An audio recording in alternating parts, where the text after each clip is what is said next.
Hello po! Only setup nga namin ito today.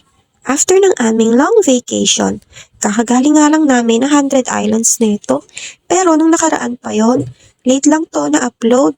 Magdi-December na nga pero nasa katapusan pa lang ako ng September na setup. Tapos marami pang kasunod.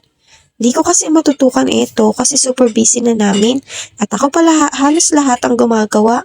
From voiceover, editing, and recording. Kaya huwag magtaka kung andito pa lang akong set of vlog.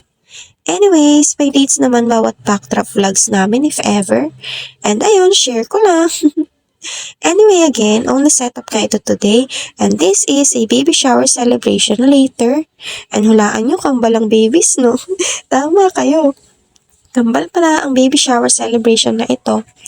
And ang galing nga at lalaki-babae agad ang babies. Pangarap ko nga din magkaanak ng kambal kahit takot ako. Tapos babae at lalaki nga din agad. O di ba? Para isahang hirap, isahang sakit, dalawa agad. Well, sana kakaisip ko nga ng kambal, magkakambal talaga ako. Then, buhafin pala ang napiling theme ni client. And pastel pink and olive green naman ang motif with cream and skin tone color of balloons.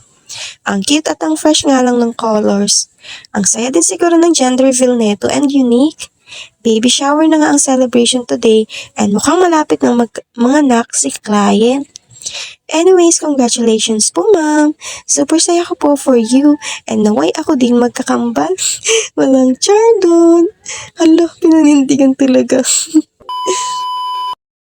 And here's the final look po.